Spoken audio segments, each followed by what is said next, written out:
हूँ। आप सभी को पता है हमारी पशु परीक्षर एग्जाम के लिए ऑनलाइन क्लासेज है वो चल रही है। और आप सभी को पता है हमारी डेली क्लास होती है। लगातार आपके मैसेज आ रहे थे कि सर जी आप बी पार्ट की क्लास लेकर आओ। हमारी जीके की क्लास हो चुकी है कंप्लीट, आपका पेपर आएगा उसके हिसाब से भी क्लास हो चुकी है। लेकिन आप सभी लगातार कमेंट कर रहे थे कि सर जी बी पार्ट की क्लास लेकर आओ। मुझे पता है आपको बी पार्ट से डर लगता है और बी पार्ट से आपको क्या होता है, आप उसको पढ़ते हो तो आपको बोरिंग सा सब्जेक्ट लगता है। लेकिन मैं आप सभी को बता देना चाहता हूँ, आज मैं आपके बीच में जो बी पार्ट की क्लास लेकर आया हूँ, आपका जो पशुपालन है, जैसे आपके एग्जाम में 45 क्वेश्चन आएंगे, उसकी जो मैं क्लास लेकर आया हूँ ना, आज की इस क्लास को आपको देखकर बी पार्ट से जो डर है वो लगना बंद हो जाएगा। यानी आपको जो डर लगता है वो अब खत्म हो जाएगा, क्योंकि आज इस क्लास में बी पार्ट के ऐसे क्वेश्चन देखेंगे जिनको देखकर क्या हो जाएगा, दिल गार्डन गार्डन हो जाएगा।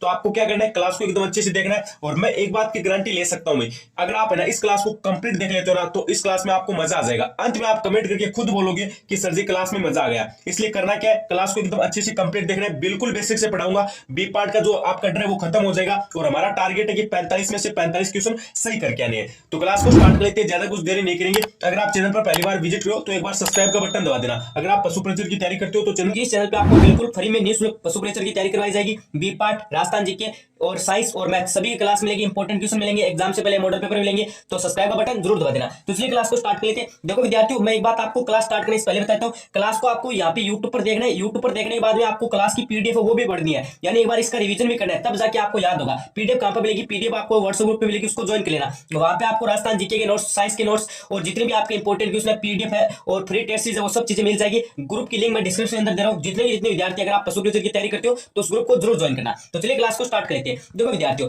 पहला क्वेश्चन क्या है कि पशुओं की आयु गणना वो की जाती है। सबसे पहला क्वेश्चन देख लो, आपका इंपॉर्टेंट आ गया। देखो विद्यार्थियों, एक बात की मैं गारंटी ले सकता हूं, आप जब ना बी पार्ट पढ़ते हो तो आपको बोरिंग लगता था ना, आज के बाद आपको बी पार्ट बोरिंग नहीं लगेगा। आपको बिल्कुल एकदम बेसिक से पढ़ाऊंगा, मजा आ जाएगा क्लास में। क्वेश्चन क्या कह रहा है कि पशुओं में आयु की गणना किससे की जाती है, दांतों की संख्या से, शरीर के आकार से, दूध उत्पादन से, पूंछ की लंबाई से। तो इसमें आपका कौन सा ऑप्शन राइट हो जाएगा, ऑप्शन ए राइट हो जाएगा। बिल्कुल बेसिक सा क्वेश्चन है। आपका पशु परिचर में बी पार्ट है, वहां पे एक टॉपिक है जैसे कि पशुओं की आयु गणना है, ठीक है, उससे संबंधित आपके क्वेश्चन आएंगे। तो यहां से इंपॉर्टेंट क्वेश्चन क्या करें कि पशुओं की आयु गणना की जाती है। एकदम अच्छा क्वेश्चन है, एक नंबर का क्वेश्चन सीधा सीधा यहां से आ सकता है। तो आपका राइट आंसर क्या हो जाएगा, ऑप्शन ए हो जाएगा। यानी दांतों की संख्या से की जाती है, दांतों की संख्या से क्या की जाती है, पशु की आयु गणना की जाती है। चलो अगला क्वेश्चन देखो। उसके बाद अगला प्रश्न क्या है कि गरीब की गाय किसे कहते हैं, गरीब की गाय किसे कहा जाता है या फिर किसे कहते हैं। जैसे एक तो आपको ऑप्शन दे रखा है गाय को, एक कह रखा है भैंस को, एक कह रखा है भेड़ को, एक बता रखा है बकरी को। तो क्वेश्चन में हमें क्या बताना है कि गरीब की गाय किसे कहा जाता है। अब आप सोच रहे हो कि सर जी इतने इजी लेवल के प्रश्न आएंगे क्या। अरे बिल्कुल आएंगे, ये कोई आरएस का एग्जाम नहीं, ये किसका एग्जाम है, ये पशु परीक्षक का एग्जाम है। 10वीं लेवल की भर्ती आपकी, यानी 10वीं पास भर्ती है। तो आपको पता है लेवल है ना वो आपका 10वीं तक का ही रहेगा। कर्मचारी चयन बोर्ड ने खुद ने बोला था कि पेपर है वो 10वीं लेवल का आएगा। तो ऐसे क्वेश्चन भी आएंगे। और ये मैं सोच रहा हूँ ये इजी क्वेश्चन, ये इजी क्वेश्चन नहीं है, ये एग्रीकल्चर सुपरवाइजर में पूछा हुआ क्वेश्चन नहीं है। एग्रीकल्चर सुपरवाइजर एग्जाम में पूछा गया क्वेश्चन है कि गरीब की गाय किसे कहा जाता है। तो पशु परीक्षक एग्जाम की दृष्टि से भी इंपॉर्टेंट है। तो गरीब की गाय आपको पता है किसे कहा जाता है, बकरी को कहा जाता है। अभी किसे कहा जाता है, बकरी को कहा जाता है। ऑप्शन डी राइट हो जाएगा। देखो विद्यार्थियों, एक बार पुनः बता रहा हूं, क्लास को एकदम अच्छे से देख लेना, ईमानदारी से आप कमेंट अंत में खुद करोगे, अंत में आप खुद कमेंट करके बोलोगे कि सर जी मजा आ गया क्लास में। चलो नेक्स्ट क्वेश्चन देखो। नेक्स्ट क्वेश्चन आपका क्या कह रहा है कि राजस्थान राज्य की प्रथम पशुगणना ये किस वर्ष की गई थी। ये देखो भाई, ये आपका इंपॉर्टेंट क्वेश्चन है। क्वेश्चन पे एक बार स्टार लगा लो भाई। क्वेश्चन क्या करे, बिल्कुल बेसिक सा क्वेश्चन है, बी पार्ट से इंपॉर्टेंट क्वेश्चन, स्टार लगा लो। क्वेश्चन क्या करे कि राजस्थान राज्य की प्रथम पशु गणना ये किस वर्ष की गई थी, 1919 में, 1920 में, 2012 के अंदर, 2021 के अंदर। चार ऑप्शन आपको दिए गए हैं।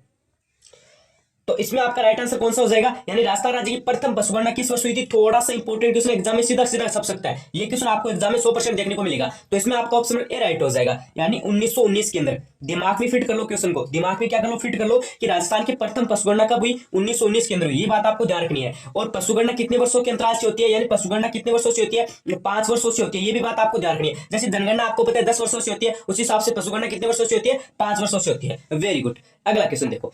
उसके बाद अगला प्रश्न क्या करें कि पशुओं में थनैला रोग का कारण क्या है, यानी पशुओं में जो थनैला आपका जो रोग होता है वो किसके कारण होता है भाई। तो इसमें आपका हो जाएगा ऑप्शन ए राइट हो जाएगा। ध्यान रख लेना, इंपॉर्टेंट क्वेश्चन, बैक्टीरिया के कारण।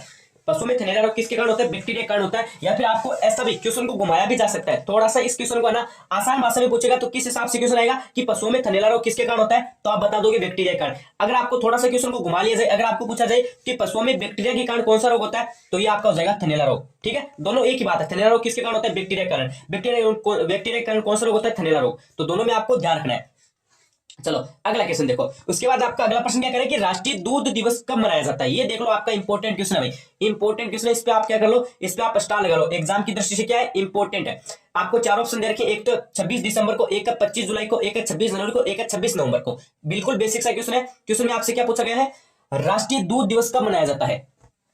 तो इसमें आपका राइट आंसर हो जाएगा ऑप्शन में कौन सा भाई, ऑप्शन में आपका डी राइट हो जाएगा, यानी 26 नवंबर को। ठीक है, राष्ट्रीय जो आपका दूध दिवस है कब मनाया जाता है, ये आपको पता है 26 नवंबर को मनाया जाता है। अब आपको पूछ लीजिए किसकी स्मृति में मनाया जाता है, तो आप क्या बताओगे, वर्गीज कुरियन की। वर्गीज कुरियन की स्मृति में ये क्या बनाया जाता है, उनके जन्मदिवस के, उन्हें उनके जन्मदिवस दिवस है ना, उसके अवसर पर क्या बनाया जाता है, दूध दिवस मनाया जाता है। क्योंकि आपको पता है जो आपकी श्वेत क्रांति थी दूध उत्पादन से संबंधित थी, उनके जनक कौन थे, वर्गीज कुरियन। उनका जन्म कब हुआ था, 26 नवंबर को हुआ था। तो उनके जन्म दिवस के अवसर पर क्या मनाया जाता है, राष्ट्रीय दूध दिवस मनाया जाता है। अब आपको पता है पशु प्रेक्षक का एग्जाम हो रहा है, और अगर आपको राष्ट्रीय दूध दिवस का एग्जाम में क्वेश्चन नहीं मिले तो ये कोई मतलब बात थोड़ी ना है, ये तो आपको 100% देखने को मिलेगा। ठीक है, पशु प्रेक्षक का एग्जाम है और राष्ट्रीय दूध दिवस का प्रश्न न आए ऐसा तो बिल्कुल भी नहीं होगा। अगला क्वेश्चन देखो। उसके बाद अगला प्रश्न आपका क्या करें कि राजस्थान की कामधेनु कहा जाता है। ये देखो इंपॉर्टेंट क्वेश्चन है भैया आपका, राजस्थान की कामधेनु कहा जाता है, गिर गाय को, थारपारकर को, कांकरेज को, या फिर राठी गाय को। इंपॉर्टेंट क्वेश्चन है। जैसे हमने पहले क्या देखा, गरीब की गाय, गरीब की गाय आपको पता है बकरी को कहा जाता है, गरीब की गाय किसे कहा जाता है, बकरी को। अब उसी लेवल से क्वेश्चन आपका क्या आया है कि राजस्थान की कामधेनु कहा जाता है। तो कामधेनु आपको पता है राजस्थान की कौन सी गाय को कहा जाता है, राठी गाय को कहा जाता है। इंपॉर्टेंट क्वेश्चन है, स्टार लगा लो, सीधा सीधा एग्जाम में छपने के लायक क्वेश्चन है। राजस्थान की कामधेनु किसे कहा जाता है, राठी गाय को कहा जाता है। बिल्कुल आपका ऑप्शन डी राइट हो जाएगा। बोला था ना कि सारे क्वेश्चन के एग्जाम की दृष्टि से इंपॉर्टेंट है, और क्लास लोगे ना तो आपको खुद को पता चल जाएगा कि इंपॉर्टेंट कितने हैं, और क्लास में मजा आ जाएगा। अभी तो क्या, अभी तो हमने आधे क्वेश्चन किए, अभी तो और भी क्वेश्चन बाकी है। अगला प्रश्न देखो। अगला प्रश्न आपका क्या करें कि पशु अनुसंधान केंद्र कोडमदेश्वर स्थित है। ये देख लो आपका इंपॉर्टेंट क्वेश्चन है भाई, ये क्या आपका इंपॉर्टेंट क्वेश्चन है, इस पे आप एक बार स्टार लगा लो। क्वेश्चन क्या करें, पशु अनुसंधान केंद्र, पहले आपको क्या बताना है, पशु अनुसंधान केंद्र कौन सा है, कोडमदेश्वर। इंपॉर्टेंट है ये, कोडमदेश्वर नाम दिख रहा है ना आपको क्षेत्र, ये इंपॉर्टेंट है भाई, इस पे आप एक बार स्टार लगा लो। कोडमदेश्वर नाम दिमाग में फिट कर लो। ठीक है, पशु अनुसंधान केंद्र नाम आपको दिखते ही आपके दिमाग में क्या याद आना चाहिए, कोडमदेश्वर याद आना चाहिए। कोडमदेश्वर कहां पर, ये बात आपसे पूछी गई है, जयपुर जिले के अंदर है, जैसलमेर के अंदर है, बीकानेर के अंदर है, या फिर टोंक के अंदर है। तो कोडमदेश्वर आपको पता है कहां पर है भाई, अरे कोडमदेश्वर आपका बीकानेर के अंदर है। कोडमदेश्वर कहां पर है, बीकानेर के अंदर है। ऑप्शन में आपका सी राइट हो जाएगा। कौन सा राइट हो जाएगा, सी राइट हो जाएगा। अब देखो आपको पहले तो ये पूछा जाएगा कि पशु अनुसंधान केंद्र कहां पर स्थित है, तो आप क्या बताओगे, कोडमदेश्वर के अंदर है। अब आपको ये पूछा जाएगा कि कोडमदेश्वर कहां पर है, बीकानेर के अंदर। यानी देखो क्वेश्चन आपका लेवल किस हिसाब से आएगा कि पशु अनुसंधान केंद्र कहां पर स्थित है, तो आपको ऑप्शन में मिलेगा कोडमदेश्वर बीकानेर, तो आपको वो राइट कर देना है। तो ऑप्शन में यहाँ पे आपका सी राइट हो जाएगा। और ऊंट अनुसंधान केंद्र अगर आपको पूछ लिया जाए, ऊंट अनुसंधान केंद्र, तो आपका क्या हो जाएगा, बीकानेर केंद्र हो जाएगा। और राष्ट्रीय भेड़ और ऊन अनुसंधान केंद्र वो आपका कहां पर हो जाएगा, वो आपका अभिकानगर टोंक केंद्र हो जाएगा। ये दोनों क्वेश्चन इंपॉर्टेंट है भाई। चलो, एक तो ऊंट अनुसंधान केंद्र, एक भेड़ अनुसंधान केंद्र। भेड़ अनुसंधान केंद्र तो टोंक केंद्र है, और ऊंट अनुसंधान केंद्र बीकानेर केंद्र है। अगला क्वेश्चन देखो। उसके बाद अगला प्रश्न क्या है कि राजस्थान सहकारी डेयरी फेडरेशन लिमिटेड का मुख्यालय कहां पर है। राजस्थान सहकारी डेयरी का जो लिमिटेड का मुख्यालय है वो कहां पर है, ये बात आपसे पूछी गई है। तो उसका मुख्यालय आपका हो जाएगा राजधानी, राजस्थान की राजधानी जयपुर के अंदर। कहां पर हो जाएगा, राजस्थान की राजधानी जयपुर के अंदर। ऑप्शन और आपका सी राइट हो जाएगा। चलो सी को लॉक कर देते हैं। अगला क्वेश्चन देखो। उसके बाद देखो स्टूडेंट, आपका अगला प्रश्न क्या करें, अगला प्रश्न कह रहा है कि केंद्रीय भेड़ एवं ऊन अनुसंधान संस्था जो अभिकानगर टोंक में है उसकी स्थापना किस वर्ष की गई। देखो भाई, यहाँ से आपके दो टाइप के क्वेश्चन क्लियर हो रहे हैं, और कर्मचारी चयन बोर्ड इसी टाइप के क्वेश्चन पूछता है। फेवरेट क्वेश्चन है कर्मचारी चयन बोर्ड का, ये बात आपको ध्यान रखनी है। राजस्थान जीके से भी इंपॉर्टेंट है, पार्ट बी से भी इंपॉर्टेंट है। क्वेश्चन क्या करें, केंद्रीय भेड़ एवं ऊन अनुसंधान संस्था जो अभिकानगर टोंक में स्थित है। यहाँ से क्वेश्चन आपका क्लियर हो गया ना, बिल्कुल हो गया। क्वेश्चन आपसे क्या पूछा जाएगा कि केंद्रीय भेड़ एवं ऊन अनुसंधान संस्था कहां पर स्थित है, तो आपका राइट आंसर क्या होगा, अभिकानगर टोंक के अंदर है। चलो, एक क्वेश्चन तो आपका यहाँ से क्लियर हुआ। अब आपसे क्या पूछा गया है कि जो केंद्रीय भेड़ एवं ऊन अनुसंधान संस्था उसकी स्थापना है वो कब की गई। ये भी एक इंपॉर्टेंट है भाई, ये भी इंपॉर्टेंट है भाई। 1984 में हुई, 1962 के अंदर हुई, 1975 के अंदर हुई, या फिर 1977 के अंदर हुई। तो ऑप्शन कौन सा राइट हो जाएगा, ऑप्शन आपका बी राइट हो जाएगा, यानी 1962 के अंदर हुई। दिमाग में फिट कर लो। एक तो बात ये कि केंद्रीय भेड़ एवं ऊन अनुसंधान संस्था वो कहां पर है, अभिकानगर टोंक में है, उसकी स्थापना कब हुई, 1962 के अंदर हुई। ये दोनों क्वेश्चन आपकी दिमाग में फिट होनी चाहिए। Very good. अगला क्वेश्चन देखो। उसके बाद अगला प्रश्न क्या है, राष्ट्रीय ऊंट अनुसंधान केंद्र की स्थापना किस वर्ष की गई। ये तो देखो कर्मचारी चयन बोर्ड 100% पूछेगा। ये मैं आपको बताता हूं, जैसे आपको पता है पशु प्रेक्षक का एग्जाम आपका 4 दिन हो रहा है, और मेरे हिसाब से 8 शिफ्ट में होगा। प्रत्येक दिन आपकी कम से कम 2 शिफ्ट तो बनाई जाएगी ना। चलो, 2 शिफ्ट बनाई जाएगी तो 8 शिफ्ट में एग्जाम होगा। कन्फर्म बोल रहा हूं, आज मैं आपको ये बात कन्फर्म बोल रहा हूं कि एक शिफ्ट में आपको, एक शिफ्ट के अंदर, मेरी बात ध्यान से सुनो, एक शिफ्ट के अंदर ये बात आपको ध्यान रखनी, एक शिफ्ट में ये क्वेश्चन आपको 100% देखने को मिलेगा। ये प्रश्न ठीक है, ये प्रश्न आपको 100% देखने को मिलेगा। क्या पूछा जाएगा? राष्ट्रीय ऊंट अनुसंधान केंद्र, क्योंकि कर्मचारी चयन बोर्ड का ये फेवरेट प्रश्न है हर शिफ्ट में। मतलब कोई भी एग्जाम हो, सीटी का एग्जाम देख लो, पटवार का देख लो, ग्राम विकास अधिकारी का देख लो, प्रयोगशाला सहायक यानी लैब असिस्टेंट का देख लो, कोई भी एग्जाम उठाकर देख लो, कर्मचारी चयन बोर्ड है ना, कोई भी एग्जाम होती है, जैसे उसकी 3 से 4 शिफ्ट होती है, तो उसमें से एक शिफ्ट में ना, कंफर्म हो रहा हूं, एक शिफ्ट में एग्जाम में क्वेश्चन देखने को मिल जाता है कि राष्ट्रीय ऊंट अनुसंधान केंद्र कहां पर स्थित है। और ये तो पशु परीक्षक का एग्जाम है, ये तो पशु परीक्षक का एग्जाम है, तो यहाँ पे तो 100% क्वेश्चन आएगा, क्योंकि बी पार्ट से भी इंपॉर्टेंट है और राजस्थान जीके से भी इंपॉर्टेंट है। तो राष्ट्रीय ऊंट अनुसंधान केंद्र कहां पर है? तो ये आपका बीकानेर केंद्र है। कौन से जिले केंद्र है? बीकानेर केंद्र। अब आपको प्रश्न में क्या पूछा गया है कि इसका जो आपकी राष्ट्रीय ऊंट अनुसंधान केंद्र, इसकी जो स्थापना है वो कब की गई? 1984, 1994, 1970 और 1889, 4 ऑप्शन आपको दे रखे हैं। इसमें देखो आपका ऑप्शन बी है ना, वो राइट हो जाएगा, यानी 1994 के अंदर। कब की गई? राष्ट्रीय ऊंट अनुसंधान केंद्र की स्थापना कब की गई? 1994 के अंदर। दोनों प्रश्न आपको याद होनी चाहिए। राष्ट्रीय ऊंट अनुसंधान केंद्र कहां पर है? बीकानेर के अंदर। स्थापना कब की गई? 1994 के अंदर की गई। Very good. अगला क्वेश्चन देखो। उसके बाद अगला प्रश्न क्या कि डॉक्टर वर्गीज कुरियन किस क्षेत्र से संबंधित है? ये भी देख लो, आपका बी पार्ट से इंपॉर्टेंट है भाई। ये भी क्या है? बी पार्ट से इंपॉर्टेंट है, इस पे आप स्टार लगा लो। जैसे क्या पूछा गया कि वर्गीज कुरियन है, ये आपके संबंधित है, पशुपालन से है, कृषि उत्पादन से है, दुग्ध उत्पादन से है, मत्स्य पालन से। अब आप ये ना, इसमें ना आप पशुपालन का अगर हमारा सब्जेक्ट चल रहा है तो आप इसमें ए ऑप्शन मत कर देना, ए ऑप्शन आपका गलत है। पशुपालन से संबंधित नहीं है। वर्गीज कुरियन का संबंध किस क्षेत्र से है? दूध उत्पादन से। अभी दूध उत्पादन से ऑपरेशन फ्लड कार्यक्रम शुरू हुआ था ना, वहां से उनका संबंधित है। और आपको पता है वर्गीज कुरियन की आपकी जो जन्म है, ठीक है, उसके अवसर पर आपको पता है वर्गीज कुरियन की स्मृति में आपको पता है दूध दिवस मनाया जाता है। कब? 26 नवंबर को। ये भी बात आपको ध्यान रखनी है। उनका संबंध किससे था? दूध उत्पादन से था। और दूध दिवस है वो आपको पता है वर्गीज कुरियन की जन्म दिवस की स्मृति में मनाया जाता है। चलो, ऑप्शन नंबर आपका सी राइट हो जाएगा। अगला क्वेश्चन देखो। अगला क्वेश्चन आपकी स्क्रीन के सामने आ गया है कि थारपारकर नस्ल निम्न में से किसकी है?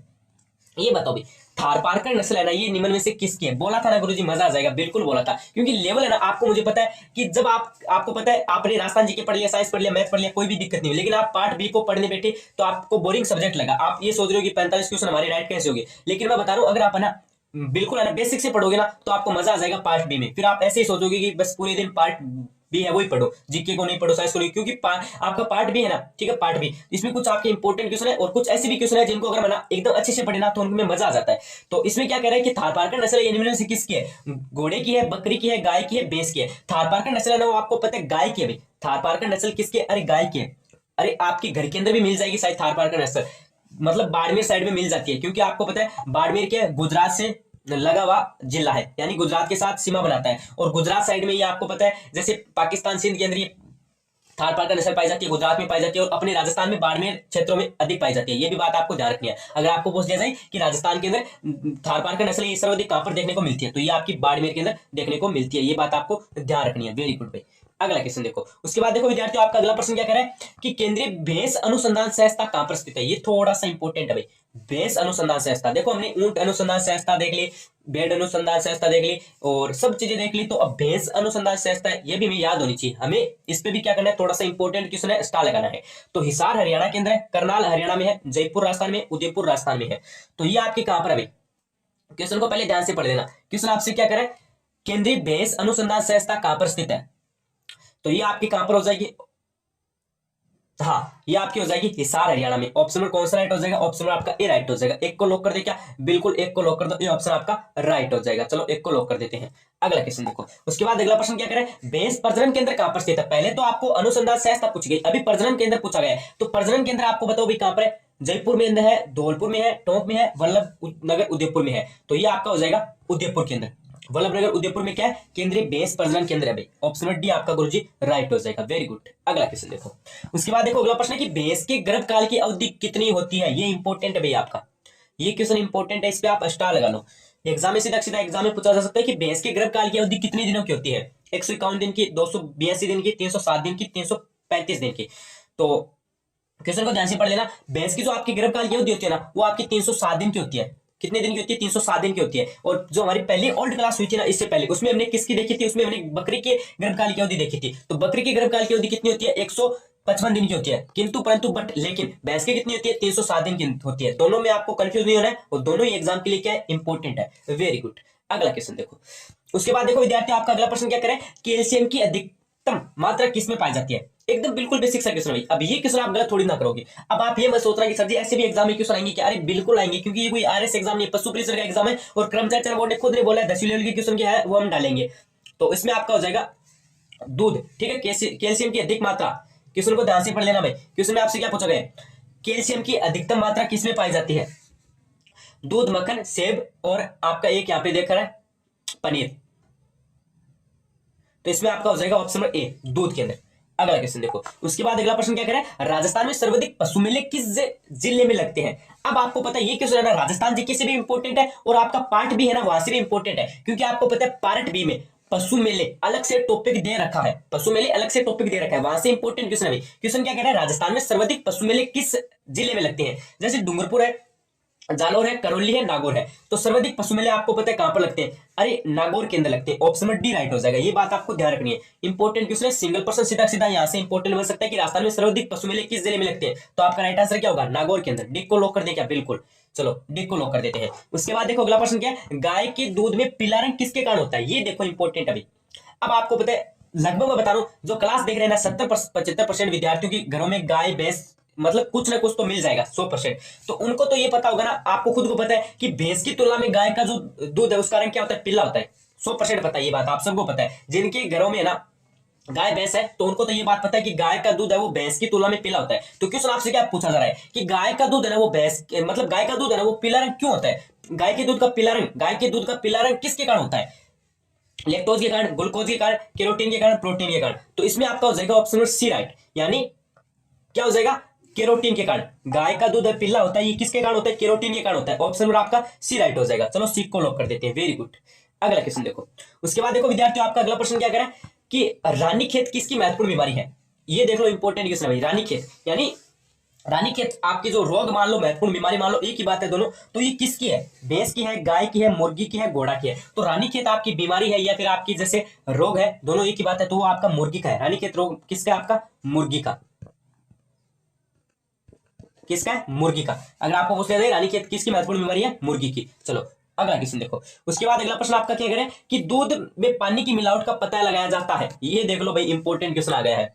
ये क्या आ गया? इंपॉर्टेंट क्वेश्चन आ गया कि दूध में पानी की मिलावट का पता लगाया जाता है। लेक्टोमीटर से, बुटाइरोमीटर से, हाइग्रोमीटर से, वोल्टमीटर से। आपको पता है दूध के अंदर है ना पानी डाल देते हैं ना। तो अब आप देखो, अगर आप ग्रामीण क्षेत्र से स्टूडेंट हो तो आपको 100% इस मीटर का पता होगा, क्योंकि हम जिसको दूध देते हैं ना, ठीक है, वो दूध वाला क्या करता है, इसमें चेक करता है कि इसमें पानी है या फिर नहीं होता है। ठीक है, इस मीटर का सर्वाधिक इस्तेमाल कौन करता है भाई? जो दूध बेचता है वो करता है भाई। जैसे जो दूध लेता है वो करता है, जो दूध का क्या करता है? व्यापार करता है। तो वो क्या करेगा? चेक करेगा कि इसमें पानी है या फिर नहीं है। तो वो किस मीटर का इस्तेमाल करेगा? तो वो करेगा लेक्टोमीटर का। लेक्टोमीटर, यानी ऑप्शन नंबर आपका ए राइट हो जाएगा। कौन सा राइट हो जाएगा? ए, यानी दूध में पानी की मिलावट का पता किसके द्वारा लगाया जाता है? लेक्टोमीटर के द्वारा। अगला क्वेश्चन देखो, उसके बाद अगला प्रश्न क्या करें, ऑपरेशन फ्लड कार्यक्रम का शुभारंभ कब हुआ था? देखो क्वेश्चन इंपॉर्टेंट है ना, बिल्कुल इंपॉर्टेंट क्वेश्चन है भाई। ऑपरेशन फ्लड कार्यक्रम में इसका शुभारंभ कब हुआ था? 1978 के अंदर, 1968 के अंदर, 1970 के अंदर, 1965 के अंदर। तो ऑपरेशन फ्लड कार्यक्रम का शुभारंभ कब हुआ था भाई? ये हुआ था आपका 1970 के अंदर। ध्यान रख लेना, कब हुआ था? 1970 के अंदर हुआ था। ठीक है, ऑप्शन नंबर आपका सी राइट हो जाएगा। और ऑपरेशन फ्लड कार्यक्रम ये किससे संबंधित है? ये दूध उत्पादन से संबंधित है। ये भी बात आपको ध्यान रखनी है, किससे संबंधित है? दूध उत्पादन से संबंधित है। चलो अगला क्वेश्चन देखो, उसके बाद अगला प्रश्न आपका क्या करें, दूध सफेद रंग का किसके कारण होता है? जैसे हमने पहले चेक क्या किया था कि गाय का जो दूध होता है वो तो आपको पता है पीला होता है भैंस की तुलना में। आप सबको पता है, जिनके घर में गाय भैंस है उनको पता है भाई। तो अभी क्या पूछा है, जैसे पीला रंग तो है वो तो केरोटीन के कारण होता है। अभी क्या पूछा कि दूध में सफेद रंग है, ये किसके कारण होता है? तो सफेद रंग है किसके कारण होता है? दूध का सफेद रंग तो ये होता है कैल्शियम के कारण। किसके कारण होता है भाई? ये आपका होता है कैल्शियम के कारण। ये बात आपको ध्यान रखनी है। ऑप्शन में कौन सा राइट हो जाएगा? डी राइट हो जाएगा। चलो डी को लॉक कर देते हैं। तो ये तो विद्यार्थियों आज के हमारे इंपॉर्टेंट बी पार्ट के क्वेश्चन थे। पहले आपको बी पार्ट से डर लगता था कि बोरिंग सब्जेक्ट है, मेरे हिसाब से आपने अभी तक बी पार्ट में कुछ नहीं पढ़ा था, लेकिन आज की इस क्लास से आपने बहुत कुछ सीखा है। ठीक है, बहुत कुछ सीखा है, मजा आ गया। मैंने बोला था ना क्लास में, अंत में आप कमेंट खुद करोगे कि क्लास में मजा आ गया। एकदम बिल्कुल बेसिक से मैंने आपको पढ़ाई, एकदम इंपॉर्टेंट क्वेश्चन मैंने आपको करवाए हैं। डेली आपको इस चैनल पे लाइव क्लासेस, सॉरी ये जो आपको क्लासेस है रिकॉर्डेड बी पार्ट राजस्थान जी की, ये सब की मिलेगी। तो इसलिए आप चैनल को सब्सक्राइब कर लेना। एक देखो विद्यार्थियों, इस क्लास की ना अभी आप क्लास ले ली, इसकी पीडीएफ है ना, इन क्वेश्चनों को एग्जाम से पहले एक बार रिवीजन करना पड़ेगा ना, इंपॉर्टेंट क्वेश्चन इनको पढ़ना पड़ेगा ना। तो इनकी पीडीएफ वो आपको टेलीग्राम पे मिल जाएगी, सॉरी व्हाट्सएप पे मिल जाएगी। व्हाट्सएप ग्रुप की लिंक आपके डिस्क्रिप्शन में है। वहां पे आपको प्लस में जो कर्मचारी बोर्ड के ओल्ड पेपर है ना, उनके क्वेश्चन भी देखने को मिल जाएंगे। क्योंकि आपको पता है अब ओल्ड कर्मचारी बोर्ड क्या करते हैं, 90% क्वेश्चनों को रिपीट करता है। तो वो ओल्ड पर्सन हमारे एग्जाम की दृष्टि से बहुत ज्यादा बेनिफिट हमें देंगे। तो वहां पे आपको ओल्ड पर्सन वो मिल जाएंगे, इंपॉर्टेंट क्वेश्चन मिल जाएंगे, महत्वपूर्ण नोट्स वगैरह मिल जाएगी, सब चीजें आपको मिल जाएगी। बस डिस्क्रिप्शन के अंदर लिंक दी गई, एक बार इस ग्रुप को आप जरूर ज्वाइन कर लेना। आज की क्लास को यहीं पे समाप्त करते हैं, ज्यादा कुछ देर नहीं करेंगे। देखो विद्यार्थियों, ये जो जितने भी क्वेश्चन है ये सारे इंपॉर्टेंट है। आपको करना क्या है, जितने जितने भी इंपॉर्टेंट है इस चैनल पे आपको जैसे ही आपकी बी पार्ट की जो क्लास आती है उसको आपको देख लेना है, क्योंकि आपके जितने भी इंपॉर्टेंट क्वेश्चन है पशुपालन यानी बी पार्ट से वो सारे हम आपको करवाएंगे। एक एक प्रश्न आपके लिए इंपॉर्टेंट होने वाला है। और इस बार हमारा टारगेट है कि आपके पशुप्रीत में पशुपालन के जो 45 क्वेश्चन आएंगे ना बी पार्ट के, उसमें से हमारा टारगेट रहेगा निश्चित तौर पर हमें कम से कम, हमारा टारगेट तो 45 में से 45 करेगा, लेकिन कम से कम हमारे 40 क्वेश्चन तो राइट होने ही चाहिए ना। अगर हमें नौकरी लेनी है तो इतने क्वेश्चन का तो हमें टारगेट रखना ही है ना, तो 40 क्वेश्चन का हमारा कम से कम टारगेट होना चाहिए। और ये हमें क्या करके रहना है, हासिल करके रहना है। तो लगातार आप क्लास लेते रहना और इसी हिसाब से मैं आपको हर एक क्लास प्रोवाइड करूंगा। ऐसा नहीं कि पहली क्लास है तो आपको शानदार प्रोवाइड करवा दी, बिल्कुल भी ऐसा नहीं होगा। जो पहली क्लास है और जो लास्ट क्लास है वो सेम ही रहेगी भाई, यानी इसी लेवल से हम क्वेश्चन देखने वाले हैं। तो आशा करता हूँ कि आज की इस क्लास से आपको मजा आ गया, आपको एकदम अच्छी क्लास लगी है और आपको शानदार क्लास लगी है। तो एक बार अच्छे से बता देना कितने क्वेश्चन राइट हुए वो भी बता देना, और कोई भी डाउट है कमेंट करके पूछ लेना। चैनल को सब्सक्राइब कर लेना, जिससे क्या होगा कि हमारी न्यू क्लास आएगी तो आपको सबसे पहले पता चल जाएगा। और व्हाट्सएप ग्रुप आप जरूर ज्वाइन कर लेना, वहां पे इंपॉर्टेंट क्वेश्चन और नोट्स सब चीजें वो मिल जाएगी। डिस्क्रिप्शन के अंदर व्हाट्सएप ग्रुप की लिंक दी गई है, उसको जरूर ज्वाइन कीजिए। तो आज की इस क्लास को यहीं पे समाप्त करते हैं। बने रहिए चैनल के साथ, like share subscribe, study alert. Thank you.